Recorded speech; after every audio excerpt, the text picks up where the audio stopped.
Hola, muy buenas noches, estimados afiliados, amigos de AFEC. Estamos esta noche, gracias Speakers TV, que nos recibe una vez más en la Comisión Fiscal y de Seguridad Social, el cual nuestro presidente Jaime Chavarría me ha encomendado en esta ocasión para esta gestión.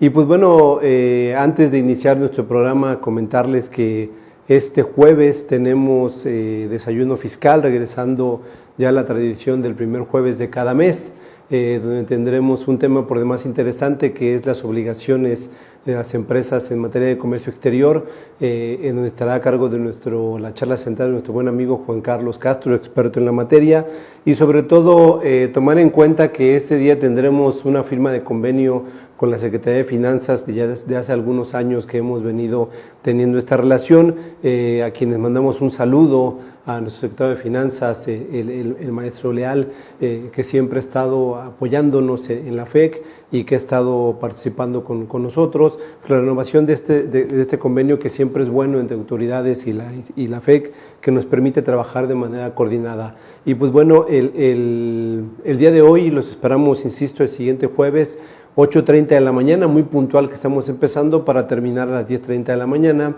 Y pues bueno, esperamos su participación para esta charla.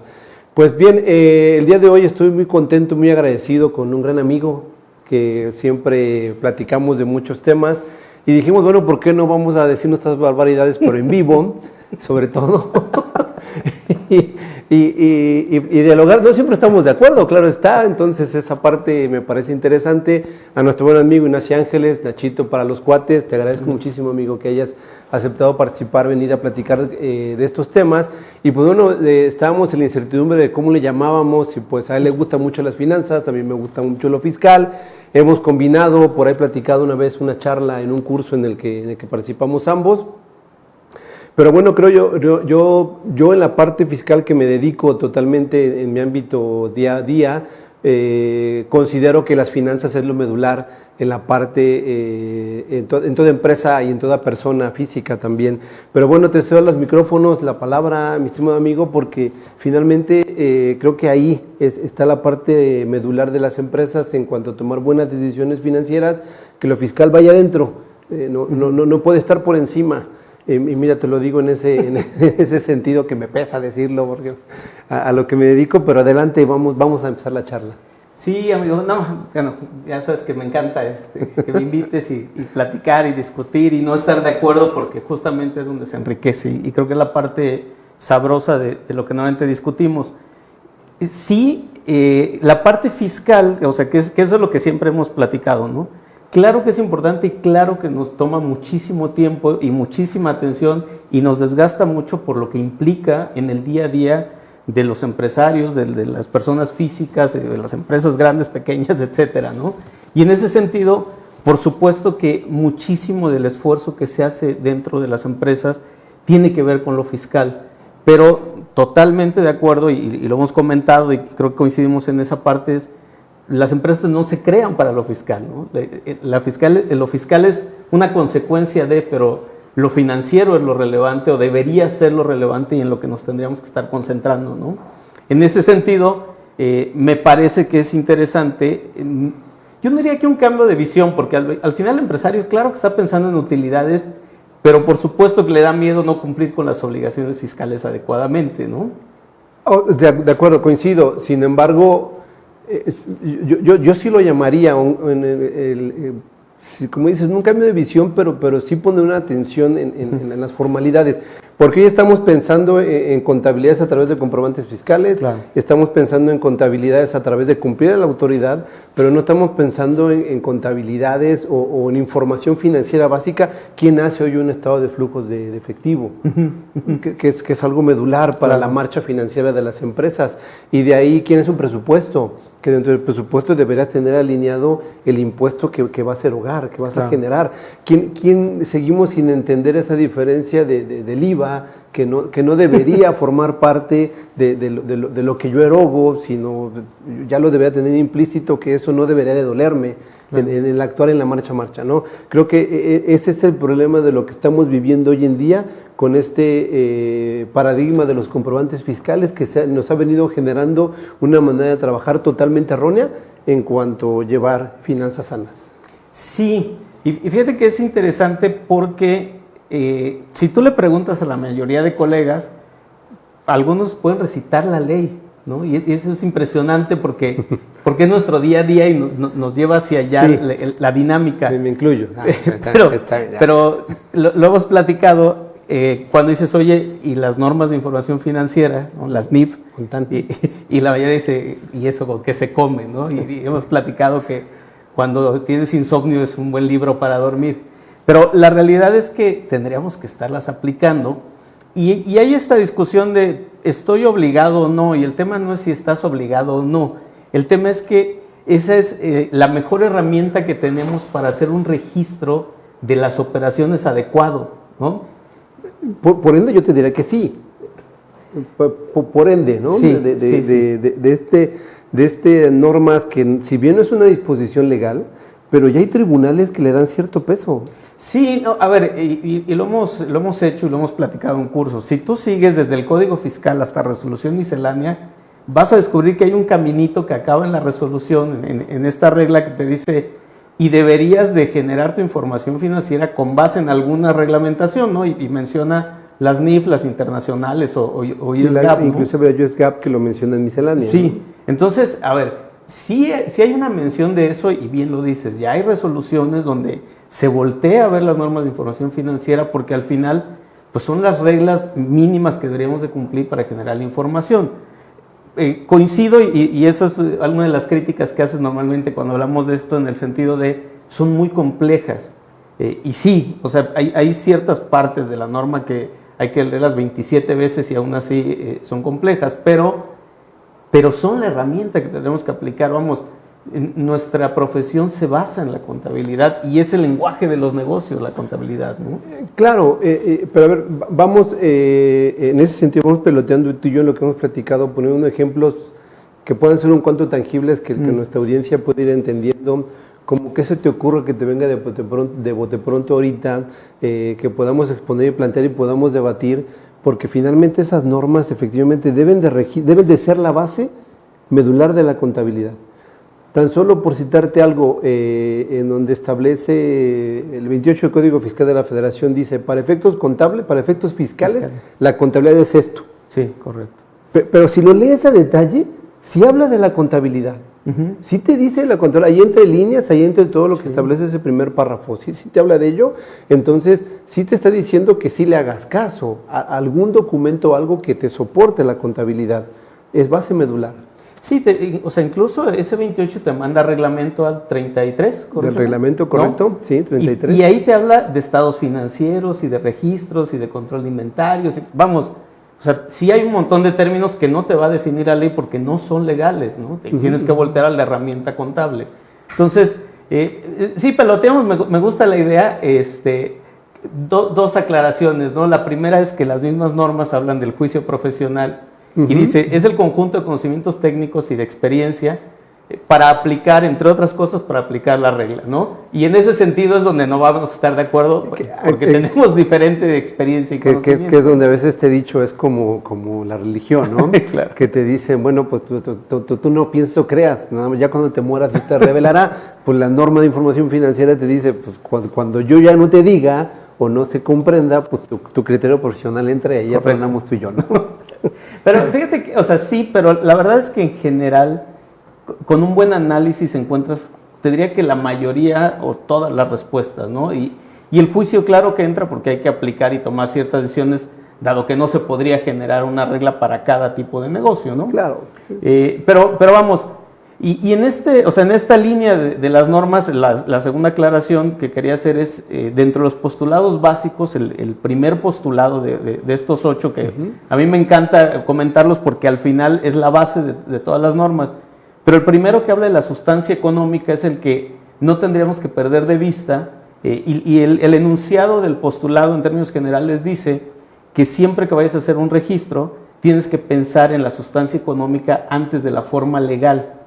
Esto que decía hace rato de la contabilidad basada en CFDI, estamos haciendo justo lo contrario. Sí, al revés. Estamos pensando en lo legal antes que en lo económico, ¿no? Coincido, odio coincidir con él, pero coincido. Sí. Digo, por ahí empezamos, ¿no? Sí. Y déjame empezar con el primer ejemplo que tiene que ver con los ingresos, ¿no? Hay una norma específica para el registro de ingresos, NIF D1, ingresos por contratos con clientes, que te dice que deberías de evaluar 5 aspectos en la operación que estás revisando o que vas a registrar para saber si puedes reconocer un ingreso, ¿no? Y en esos 5 no menciona los FDIs, obviamente, ¿no? Es el tema. Y vamos muy rápido, ¿no? Te dice primero, tienes que descubrir si hay un contrato. Si que nunca hay. No, pero, a ver, no hay un contrato escrito, pero recordemos que no tienen que ser escritos. Se ha dicho mucho acá, ¿no? Es un acuerdo de voluntades, nos pusimos de acuerdo en una operación, por ejemplo, de compraventa, y ahí hay un contrato, y hemos establecido una serie de, paso número 2, obligaciones. Me tantito al uno, ¿por qué? Sí. Porque hoy en día también todo quieren muchas veces soportarlo con que, es que hay un contrato, ¿no? Que hasta las mismas autoridades lo piden como si a fuerza tuviera que ser escrito, ¿no? Pero pues una operación que efectivamente se va a llevar a cabo. Claro, sí, porque además, a ver, una operación de compraventa hay un contrato, porque establecimos esto, pero no estamos haciendo un contrato de cada venta que estamos realizando, ¿no? De acuerdo. En algún curso se ha sugerido de, bueno, cuando ya tienes una operación un poco más relevante dentro de tu propia operación, pues haces un contrato por escrito, ¿no? O cuando cambian las reglas normales de tu operación. Sobre todo porque establece derechos y obligaciones en un tema que puede ser complejo más adelante, ¿no? Que fíjate que es el segundo punto que marca la NIF D1, te dice, identifica las obligaciones que tienes para cumplir ese contrato, ¿no? Y entonces, vamos, ya sea verbal o por escrito, podríamos estar identificando esas. Después viene una cosa que siempre les digo que es contraria a la lógica, porque dice, identifica el valor total de la operación, y el 4 dice, y después identifica el valor de cada renglón de la operación. Pensemos en un CFDI, y lo normal es que tú vas construyendo por renglones y después totalizas. Pero la D1 te dice, no, primero revisa el total, y después vas a regresar a los renglones, sí, ¿no? Si es que tienes porque, digo, y aquí es donde empieza lo financiero y choca un poquito con lo fiscal. ¿Qué es lo que busca la norma? Te dice, y vamos a poner un ejemplo claro, un hotel. Un hotel puede vender una habitación nada más y tiene un precio, pero también te puede vender un paquete que incluye la habitación, el desayuno y tal vez alguna otra amenidad por ahí, ¿no? Y en este sentido te dice, a ver, si lo vendieras por separado tendría un precio, pero cuando lo juntas el precio cambió, y por eso es que primero revisa cuánto es el total para que después te regreses a revisar cuánto se ajustó el precio de cada uno de esos artículos o servicios, ¿no? Y finalmente te dice cuándo puede cambiar. Sí. Al hecho de que lo vendas por separado, ¿no? Sí, que normalmente cambia cuando te venden un paquete. Y ¿no? Vámonos a la vida real, sucede. Sí, por supuesto. Pasa, ¿no? A ver, dije hotel, pero podemos ir al cine y el cine tiene los combos, que es diferente a comprar las palomitas, agua, etcétera. Ahorita regresamos ahí en el siguiente renglón, porque esto tiene una lógica de por qué te pide que analices las operaciones así la norma, ¿no? Y finalmente te dice, número 5, si todo esto ya lo identificaste, ya lo tienes debidamente registrado o identificado, ahora sí, revisa si ya existe el ingreso, ¿no? Y te dice, va a existir un ingreso cuando transfieras el control del bien o servicio. Es decir, cuando tu cliente ya pueda disponer y tenga control sobre eso que le vendiste, que ahí es donde empieza el choque contra lo fiscal, porque ¿qué te dice renta? Perfecto, porque medio coincide un poco, o sea, porque entonces renta en el 17, vamos a abarcar título 2, personas morales 17, porque si nos vamos a todas, hay algunas en las que no van a coincidir, pero el 17 que me encanta por lo mismo, y ahí sí un poco siento que no sé si le atinaron o lo pensaron, diseñaron el comprobante fiscal para esos temas, ¿no? Pero la primera que te menciono, el 17 en su inciso A, fracción primera, inciso A, que estamos hablando de enajenación de bienes y prestaciones de servicios que encaja en el tema del hotel que estás mencionando, cuando expidas el comprobante. Pero no significaría lo que tú estás diciendo. Sí, no. Yo ya te lo expedí, pero a lo mejor ni has usado la habitación. Por supuesto, es que, fíjate, un caso extremo que a mí me pasaba antes, cuando todavía imprimíamos en papel y teníamos original y 27 copias, etcétera, ¿no? Los vendedores tenían esta estrategia: hazme la factura porque voy a ir a cerrar la venta. Entonces, esa empresa hacía facturas aunque no hubiera una venta de por medio, ¿no? Y fiscalmente había una acumulación, digo, en aquel tiempo se cancelaban y aquí no pasó nada, hoy no podrías hacer algo así, Oye, ¿no? es muy complicado. Habría una serie de cosas ahí que atender, pero en este sentido, fiscalmente acumulas ahí. Contablemente pudiera ser que ni siquiera haya un registro, aunque haya un CFDI emitido, ¿no? Y viene otro tema que se empieza a complicar, para lo que te mencionas. Vámonos otra vez al tema del hotel, que podemos poner muchos ejemplos, pero ese es muy común, porque todo el mundo hemos salido de vacaciones, ¿no? Que a todos los que en este contexto estamos platicando y que los que estamos yendo seguramente han comprado un resort o han estos, se me fue el nombre, tiempo compartido, o reservaste unas noches y vas el siguiente mes, ¿no? Entonces te dice el 17, cuando entregas el comprobante fiscal, en este caso no lo has entregado porque no has ido a disfrutar y el del hotel se espera hasta que llegues, inclusive cuando te vayas y te dice, ¿va a querer comprobante o no va a querer comprobante? Que de entrada te lo tendría que dar, ¿no? No habría que definir la pregunta. Segundo, y ya empieza a complicarse un poco, te menciona cuando hagas la entrega material del bien o servicio. Que ahí es donde coincide con la de uno. Exacto, ¿no? Pero entonces ese ingreso, ¿en qué momento? Desde que tú llegas y te dan la habitación. Ok, claro. O te dice el inciso C, que es la última, cuando venga una entrega de un anticipo, que ahí se distorsiona después con todas las reglamentaciones del CFDI, pero dice, cuando recibas una lana, pero habla de la acumulación del 100%, ¿no? Que la única que coincide, dices, como bien me señalas, es el inciso B. Sí, porque fíjate, vamos a esta última que dice ahorita, ya recibí una lana. Pensemos que no es anticipo por el tema del CFDI, etcétera, simplemente ya me dieron una primera parte de la operación. Contablemente ahí no hay un ingreso, ¿no? Hay una entrada de efectivo, hace rato que hablabas del flujo. Y renta te dice que te acumules ya todo, sí. No los 100 pesos por apartarme la habitación o el tiempo compartido, ya te pues todo. ¿Y cuál va a ser el todo? Y esto, fíjate, es que eso está bien interesante porque, y me gusta mucho comentarlo así, porque la norma piensa en proteger la situación financiera de la empresa. El registro en este caso que estamos platicando es, yo pagué este anticipo, como le llamemos, ¿no? Entró dinero a la empresa, claro, hay una entrada de efectivo, que aquí quien no es financiero, quien no se dedica a esto, normalmente tendemos a confundir entrada de efectivo con ingreso, ¿no? Y la norma aquí te dice, no, a ver, espérate, si entró dinero, claro que hay flujo, hay un cargo al activo, ¿no? Aumentaron tus bancos, pero no vas a usarlo o no vas a registrarlo contra un ingreso. Esto es un pasivo.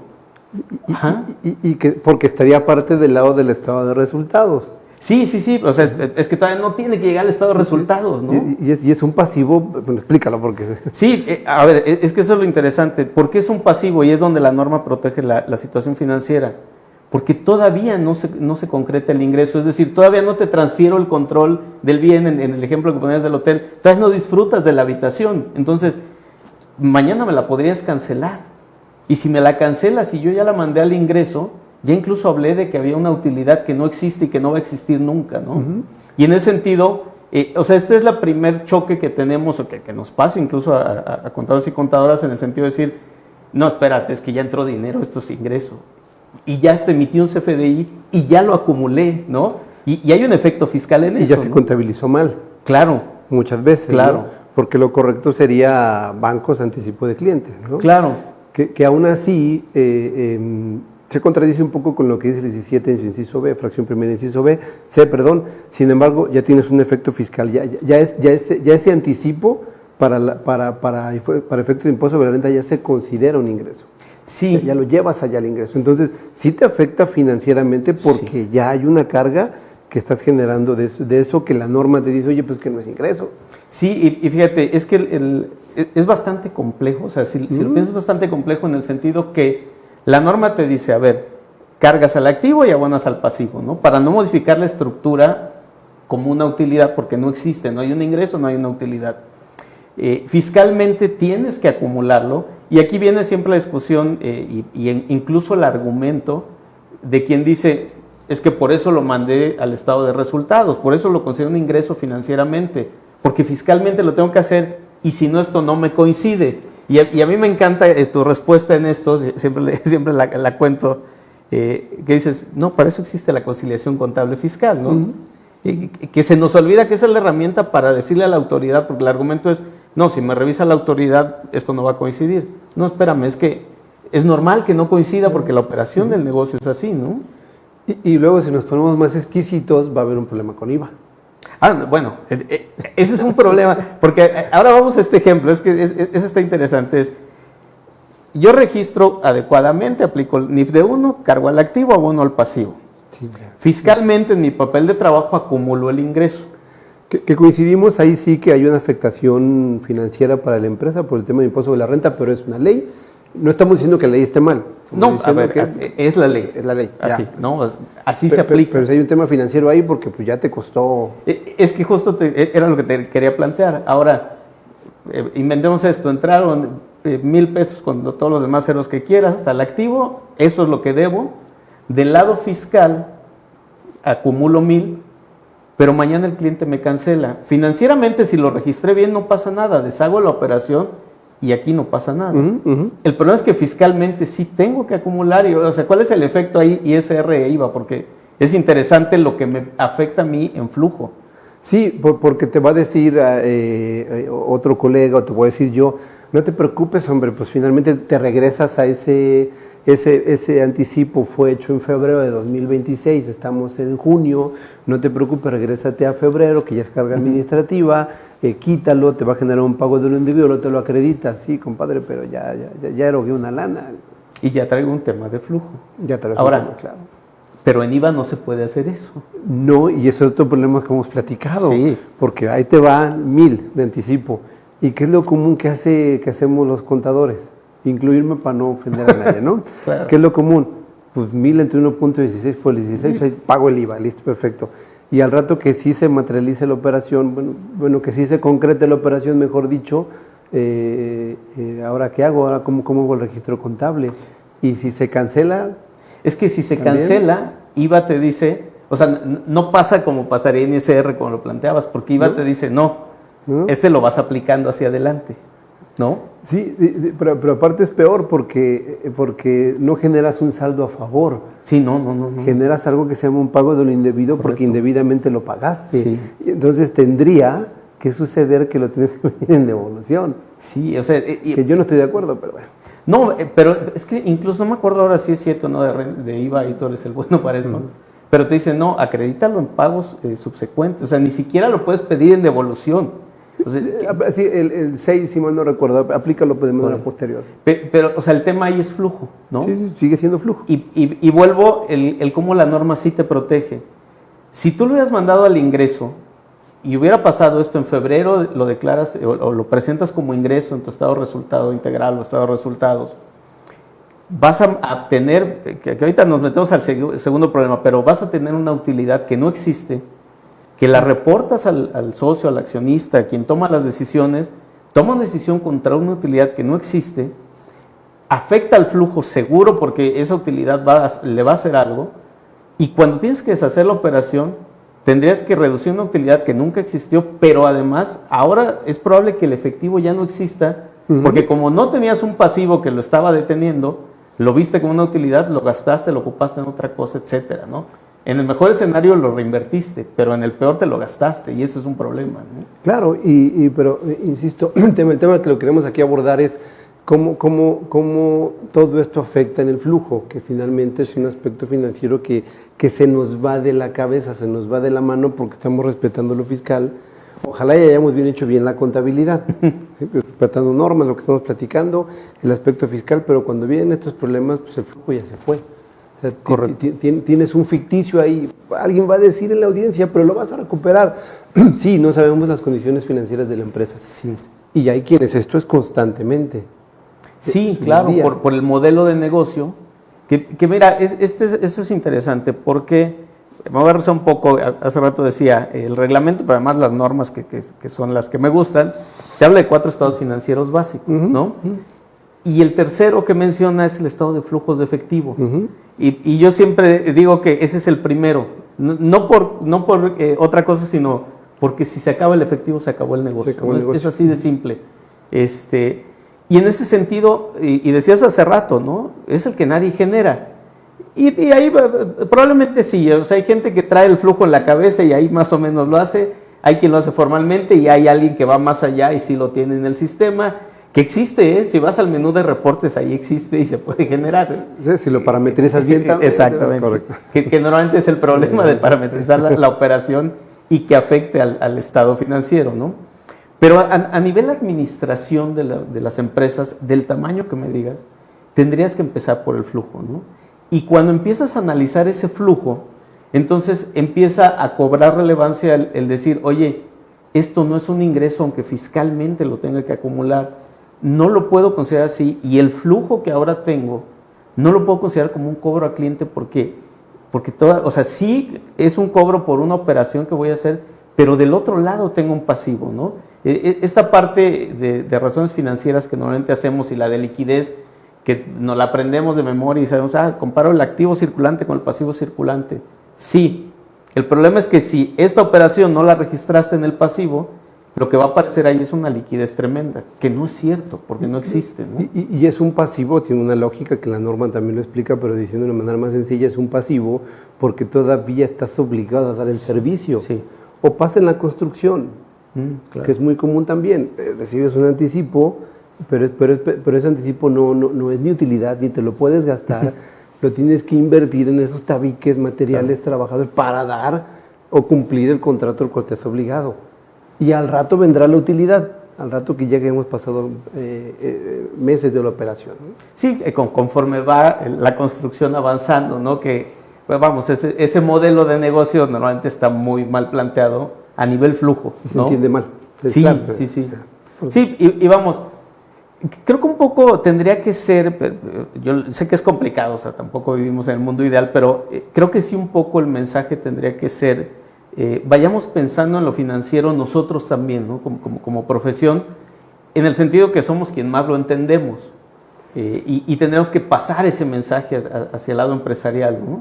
Sí, lo que pasa es que también esta tradición que traemos mucho de pensar en fiscal, y no tener nuestra mente debería estar pensando en los dos, ¿no? Pensando en los dos, en financiero y en fiscal, para aterrizar muy bien ciertos aspectos que ayudarían a la empresa a generar, no generar, sino mantener un flujo de manera correcta. Sí, y sabes que, no sé, en algún momento disasociamos esto y dijimos, lo financiero y lo fiscal son cosas diferentes, y la realidad es que no. Porque lo fiscal se alimenta principalmente de lo que pasa contablemente que acaba siendo financiero, ¿no? Y en ese sentido creo que simplemente es encontrar esos puntos donde la contabilidad se convierte en mi herramienta para construir lo fiscal, que así debería ser, ¿no? Y vamos, este caso es, y hace rato decías, si tú te vas a lo fiscal, código fiscal, y luego sigues el caminito, reglamento y resolución, sí te dice que la contabilidad se integra por todo y entre eso menciona los papeles de trabajo, ¿no? De repente nos perdemos en eso y decimos, no, es que no está en contabilidad. No, espérate. Para efectos fiscales la contabilidad no es nada más lo que está en el sistema.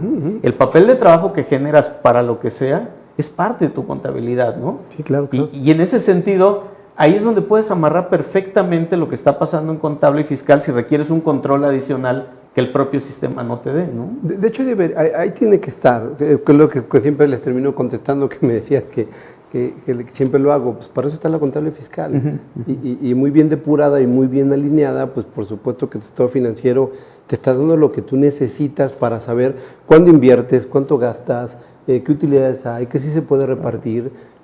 Pasemos un término muy rápido, pues la cuestión del reparto de dividendos es un tema más financiero que fiscal. Claro. Y muchas veces volteas a ver el papel de trabajo para ver el número que está en CUFIN y no volteas a ver lo financiero para ver si efectivamente puedes repartir ese número. Claro, porque oye, está en CUFIN, sí, perfecto. Ya, no, espérate.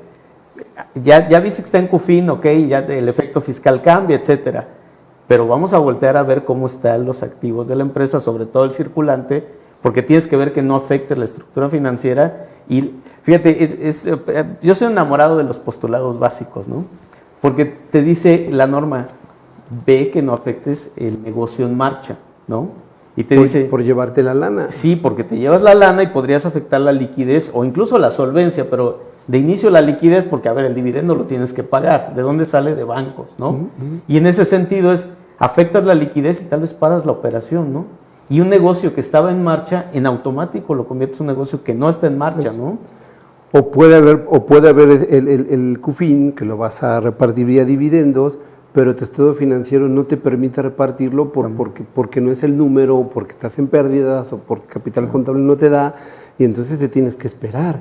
Sí, claro. Aunque tuvieras el derecho, porque allí está el número, ¿no? Este juego interesante que también a mí me apasiona entre lo financiero y lo fiscal, que muchas veces les decimos, no, espérate, no puedes ahorita, no lo logran entender. Uh-huh. Sí, vamos, a ver, cuando decimos no lo logran entender, estamos pensando a veces en el empresario, pero es que no lo logramos entender en general, ¿no? En general, sí. Porque, volvemos, sí es complejo, o sea, seamos sinceros que es complejo amarrar todo. Y es que nos han enseñado fiscal, nada más. Sí, a ver, claro, o sea, tú entras a la licenciatura y desde el día 1 te están contando historias de terror de lo fiscal y entonces incluso lo contable se te olvida, ¿no? Tú quieres aprender a cómo hago la receta, y yo siempre digo que es una receta de cocina porque la ley es clara, A más B menos C igual a D y se acabó esto, ¿no? Claro que el ABCD es complejísimo, pero se nos olvida que para que eso esté bien, tendría que estar bien lo financiero, ¿no? Esta situación de, a ver, ¿por qué estás obligado a pagar impuestos sobre la renta? Porque hay una renta, porque hay una utilidad, y para eso creaste el negocio. Entonces, lo que tenemos que estar pensando es en todos los demás renglones del estado de resultados, hablando de porque el impuesto es el penúltimo renglón, ¿no? En un estado simple, digamos. Y en un simplismo, amigo, siempre, nunca me ha sucedido el que es, te estamos contratando o te queremos pedir una estrategia fiscal. ¿Por qué no me pides una financiera? Claro. Y ahí van las dos. Claro, ¿sí? Claro. Y ahí hacemos muchas maravillas, ¿no? Sí, por supuesto. Vamos, y vuelvo en ese sentido, es sí la estrategia fiscal, pero te afecta globalmente un renglón, ¿no? O sea, ¿por qué? Porque sí, claro que afecta a todo el estado financiero, en algo te va a pegar, ¿no? Podemos ir al costo, a la deducción de inversiones, etcétera. Claro que te afecta en algún renglón de todos los estados financieros, pero digamos, el efecto final lo vemos en el impuesto sobre la renta que pagas y todo es si hubo utilidad, si no, no hay nada que hacer, ¿no? Claro. Y a ver, me gustaría que nos platicaras de un concepto que ahorita lo comentaste, que está dentro de los postulados básicos, que nos explicaras simplemente qué es el negocio en marcha.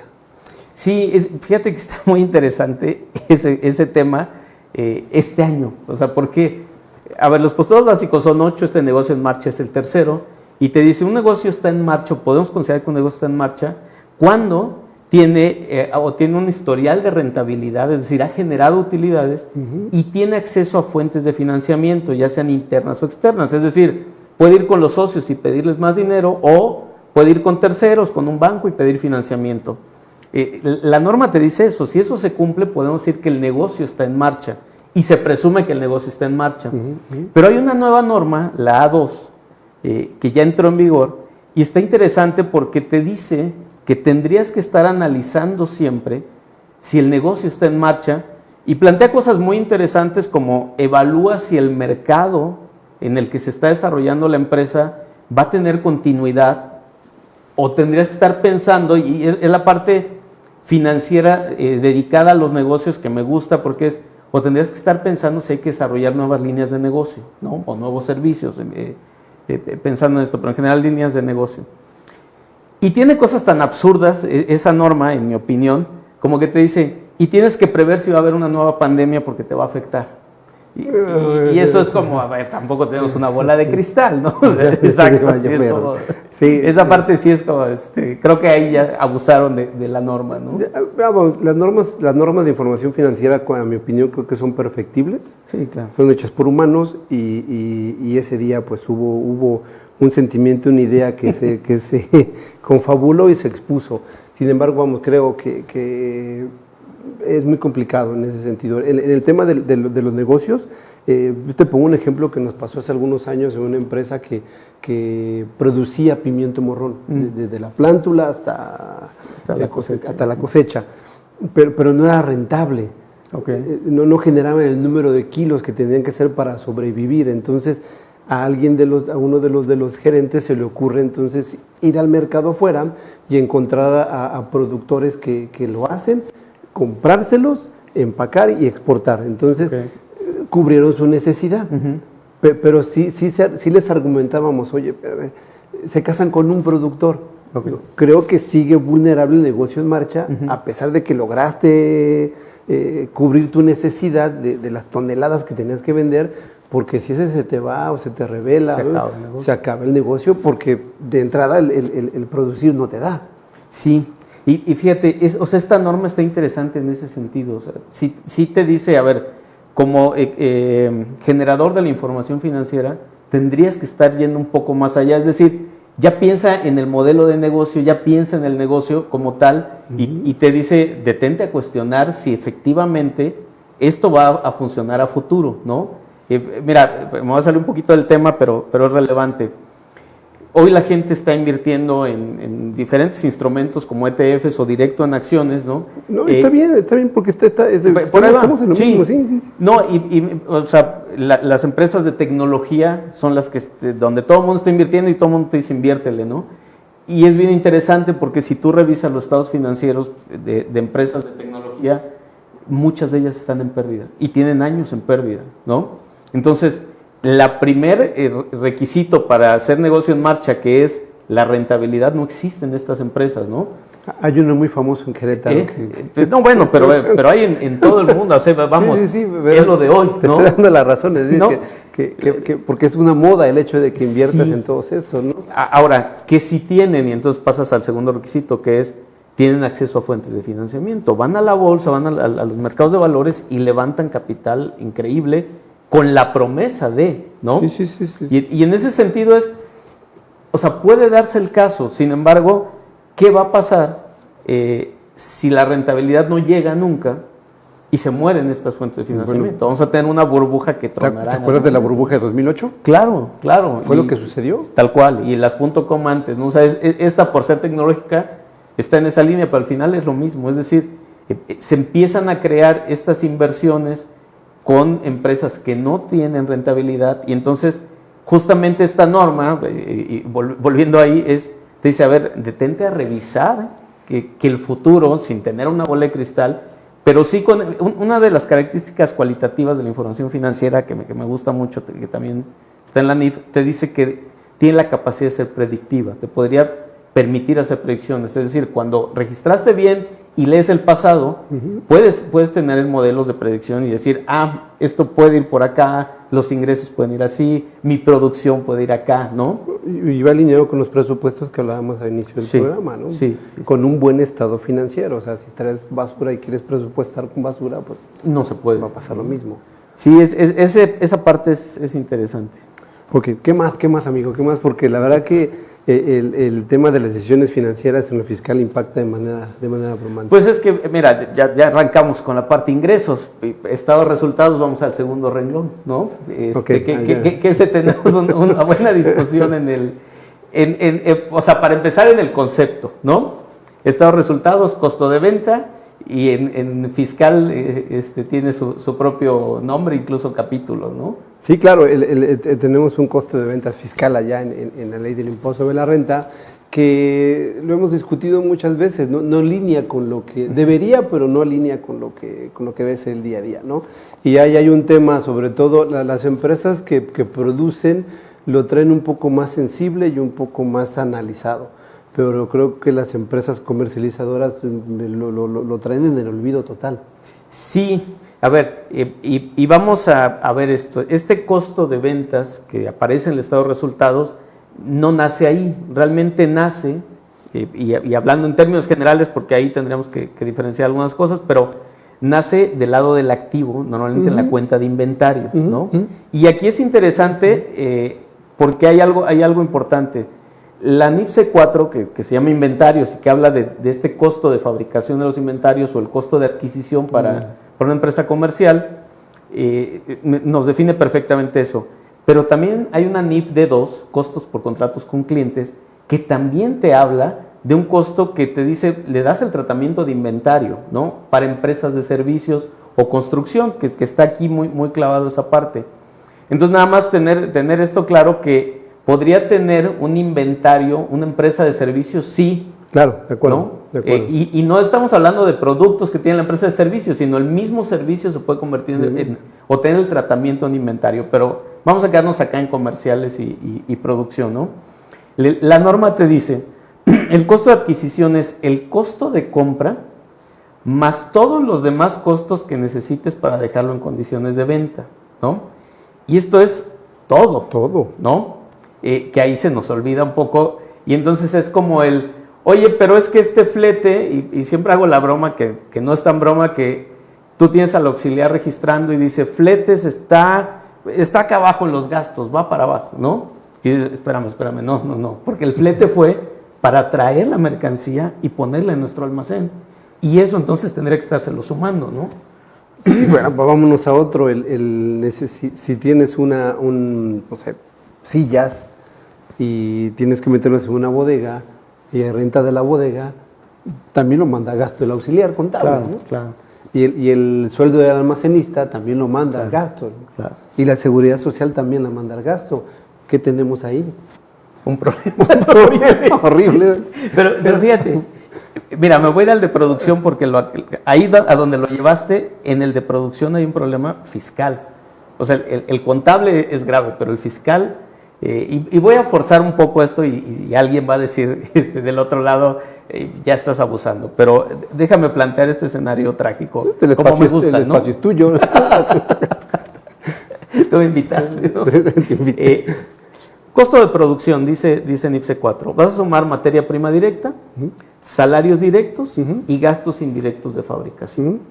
Todo esto. Ahora, en renta te dice prácticamente lo mismo. Lo mismo. Porque te habla de un coste absorbente, ¿no? Sí. Y es el único que acepta fiscal. Sí.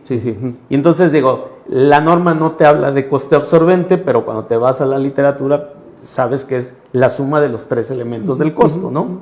Ahora, la nómina directa está muy clara, la materia prima directa está muy clara, los gastos indirectos es donde empezamos con el problema, ¿no? Sí. Pero la norma es muy clara en el sentido que te dice, a ver, lo ocupaste para el proceso de producción, es un gasto indirecto si no cabe aquí ni acá, ¿no?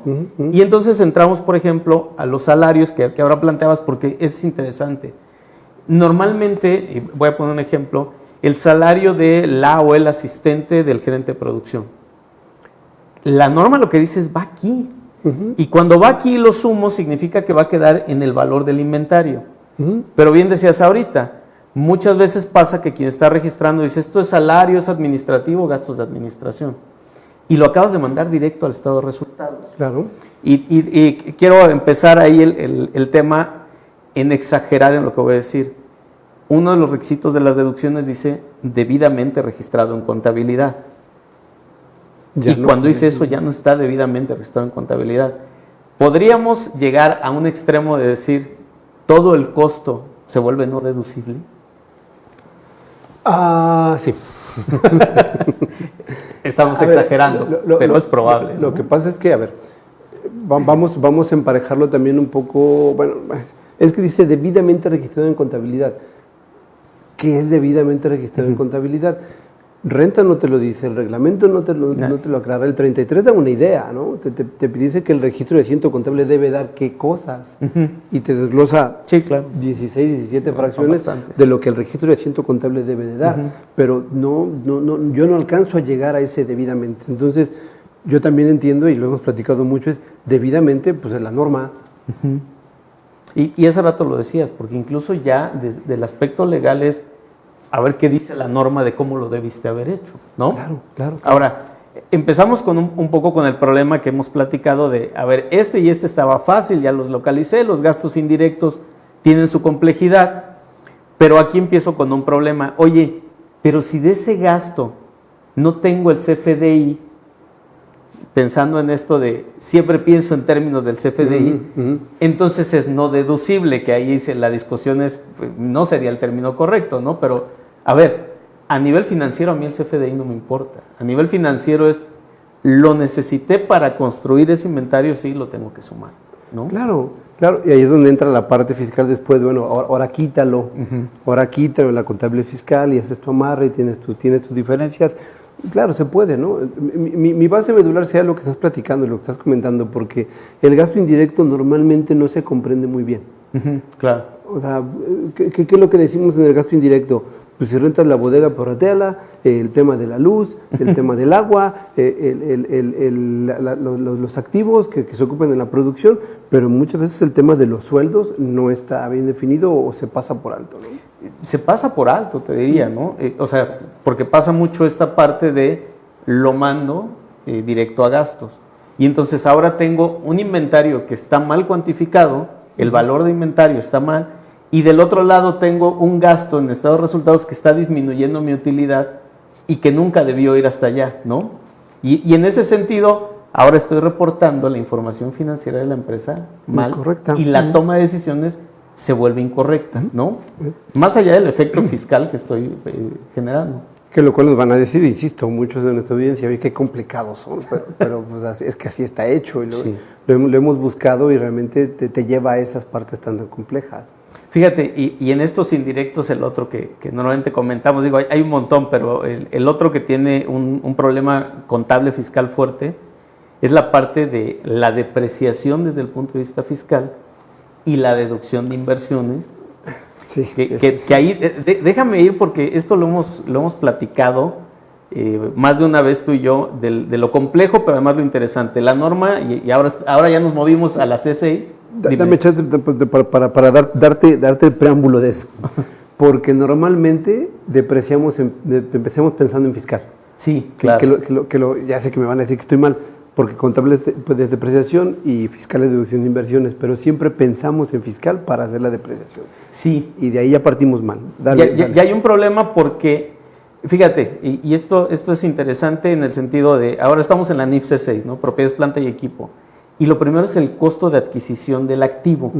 Y te dice que tienes que sumar el costo de compra más todos los costos que hayas utilizado para dejarlo en condiciones de uso, que hasta ahí estamos en renta también. Que se alineó en 2020. Sí. O sea, cuando en 2020 voltearon a ver, alguien dijo, vio la NIF. sí, cierto. Sí, ¿no? Porque se les había olvidado.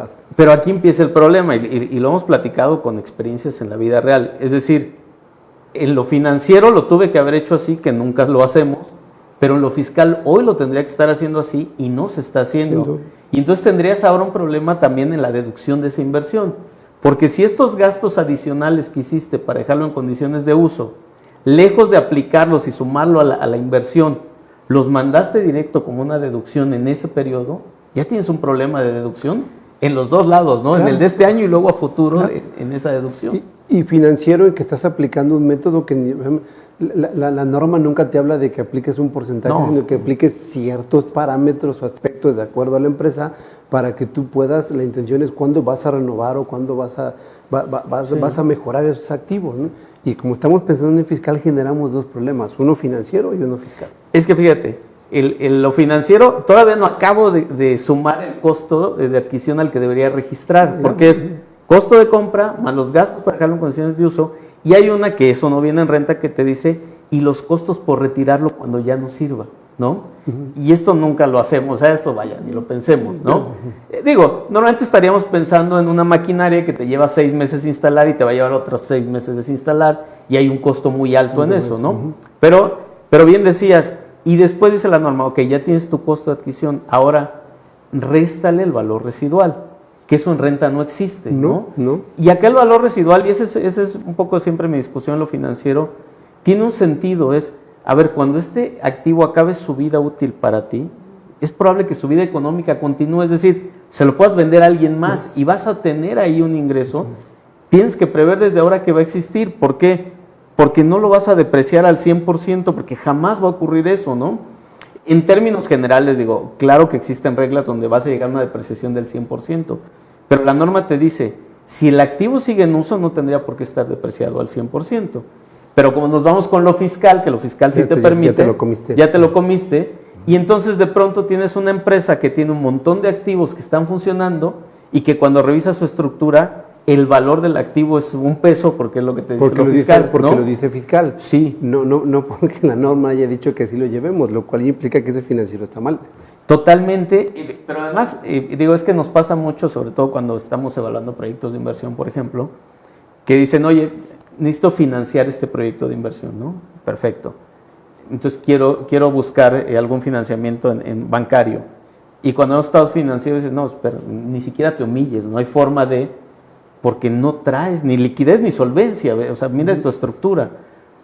Y cuando empiezas a analizar, dices, oye, pero espérame, ¿en serio no tienes activos no circulantes? No, bueno, tengo maquinarias, tengo tal, y se ocupan, sí, pero aquí vale cero, ¿por qué? No, pues ya se depreció. No, espérate, no.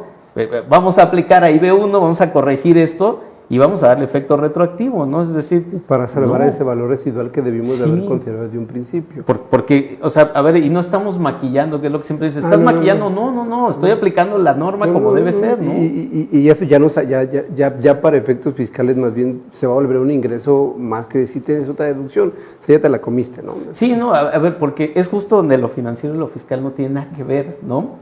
Y esto te está protegiendo en la parte financiera. No quisiera, porque el tiempo se nos está acabando. Siempre. No quisiera dejar de pasar algo que siempre hemos platicado, también, entre muchas otras cosas, pero vamos a hablar de los equipos de transporte, porque al empresario le encanta comprar vehículos con las empresas, ¿no? Uh-huh. Y pues ahí sí, la ley de impuesto sobre la renta es muy clara al decir que es para efectos de lo que vendrían siendo las actividades o el cumplimiento del objeto, ¿no? Entonces, ¿qué nos dice la norma de información financiera respecto de la adquisición de estos inmuebles, maquinarias y equipos, y que lo podamos aterrizar en este tema de la adquisición de vehículos? Porque el empresario siempre se quiere comprar su Audi 6 o esas claro. Cosas. Es que fíjate que ahí tenemos que ir, y vuelvo que los conceptos me encantan, al concepto de activo, ¿no? Y dice la norma, activo es un recurso controlado por la entidad que tiene el potencial de generar beneficios económicos futuros. Uh-huh. Y dice, beneficio económico es que genere una utilidad, un ahorro, dice, o que genere flujos hacia la empresa, uh-huh. Flujos de efectivo. Explícame primero dónde el auto que me estás contando va a lograr esto, ¿no? No, satisface mi ego. y ya, ¿no? O la mamá móvil satisface mi tranquilidad, claro, que no me regañen. Pero eso no benefició nada a la empresa.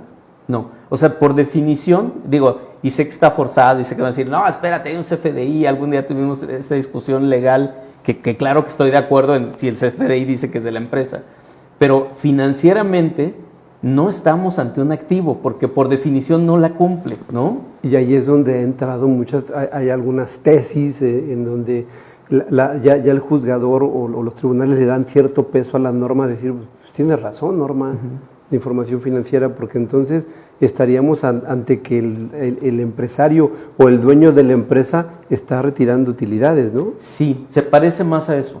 Se parece más a un retiro de utilidades, de dividendos, que a la adquisición de un activo, ¿no? ¿Y la norma dice algo al respecto? Sí, a ver, es que partimos otra vez de la sustancia económica. ¿Cuál es la sustancia económica de esa operación? No hay, estamos pensando en lo legal, es que hay un CFDI, sí, espérame, pero no cumple con la definición de activo, no hay un flujo de efectivo porque el auto no lo va a generar, no hay una utilidad, no hay un ahorro, entonces no estamos ante un activo. Y te van a contestar, bueno, al menos dame chance de al menos los 175. Claro, ¿no? Por supuesto. Y acreditarme el IVA de eso. Claro. A ver, y por supuesto que lo puedes poner ahí en propiedades, planta y equipo, y por supuesto que incrementa el activo, y por supuesto que ahí está el auto, pero cuando estamos hablando de analizar un proyecto de inversión, ¿no? que al final, nunca lo pensamos así, pero cada adquisición de un activo, sobre todo de propiedades, planta y equipo, es un proyecto de inversión por sí solo, ¿no? No lo analizamos así, pero tendríamos que estar analizando cómo va a impactar en razones financieras, por ejemplo, y entonces tendría que ver que hay un ratio de utilidad, de rentabilidad o margen de utilidad, como lo quieras ver, es decir, tiene que ser una inversión como tal, y genera una inversión cuando genera utilidades, si no, no hay una inversión como tal, ¿no? Aunque lo pueda deducir. Sí, no, y por consiguiente, ni los 175 ya para que termine de darles coraje a los que adquieren. Sí, no. Es que ni siquiera eso. No. Y es peor el asunto, ¿no?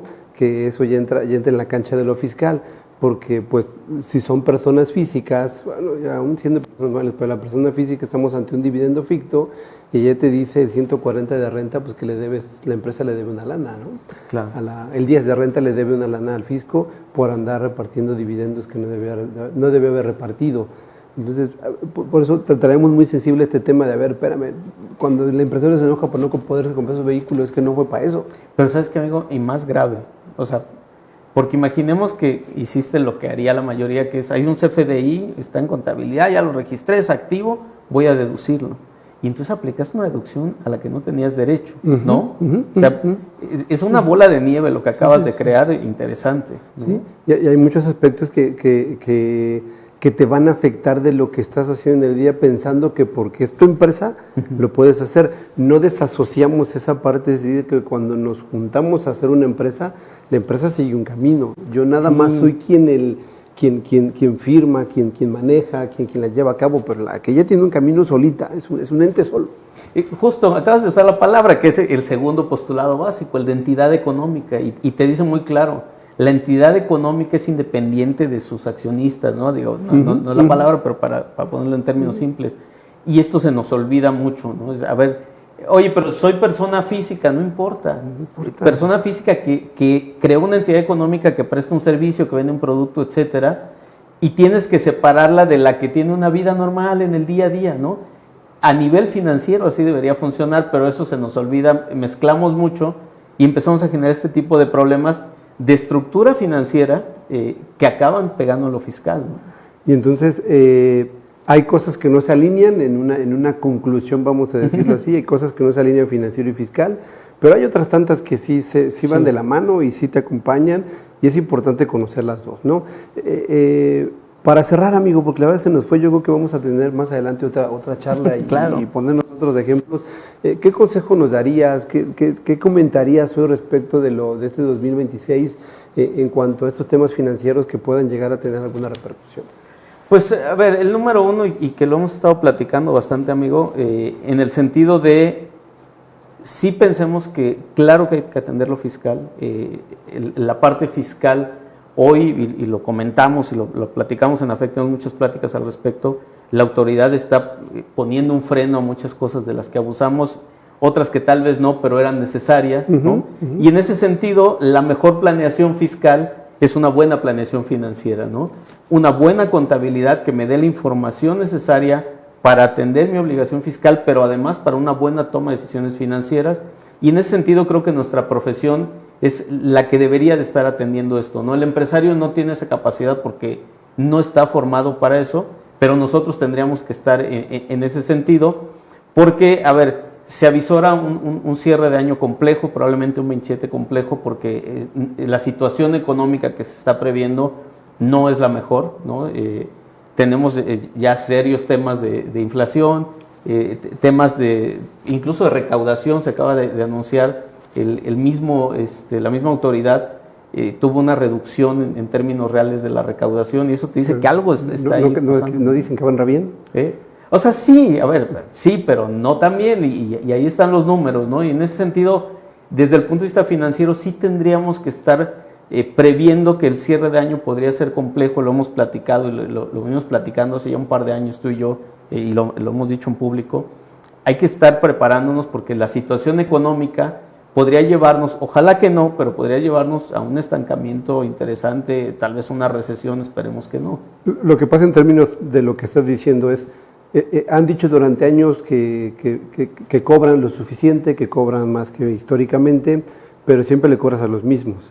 Y hoy a esos mismos que les cobras estás diciendo que ya fue menos y no estamos creciendo. Sí.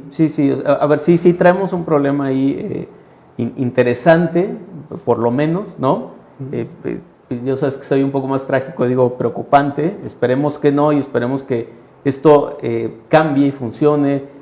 Tenemos el TEMEC en puerta, y entonces esta negociación podría resolver un poco del problema, pero vamos, hoy lo que la mayoría de analistas está diciendo es, sí, el cierre del 2026 es complejo y podría ponerse más complejo el 27 si no tenemos un cambio ahí, ¿no? Perfecto. Mi estimado amigo, la verdad es que el tiempo, al menos a mí, se me fue como agua. Sí, ¿no? sí, claro. Tendríamos otros temas que tratar, pero creo que hemos analizado algunas cosas que hemos venido platicando durante todo este tiempo. Te agradezco mucho que hayas venido, que hayas aceptado venir al programa a platicar de todos estos temas. Y pues bueno, eres siempre bienvenido, sabes que el cariño y aprecio ahí está. y bienvenido siempre para platicar estos temas. Y pues bueno, estimados amigos, no se les olvide que este jueves tenemos nuestro desayuno fiscal, donde hablaremos de temas de comercio exterior, que también es una ley que se puso durísima, ¿eh? Hay agentes aduanales que ya no quisieran hacerlo, pero no se los dejan. Juan Carlos les va a platicar muy bien todo lo que está pasando, que es un tema también bastante complejo en materia de aduanas, que la traen bastante complicada. Pues bien, agradecemos mucho a Speaker CB, al espacio, afiliados que estuvieron hoy con nosotros, y nos vemos el siguiente mes. Recuerden que es el primer martes de cada mes, 8 de la noche en vivo, Speaker CB. Muy buenas noches, muchísimas gracias. Gracias, amigo. Gracias.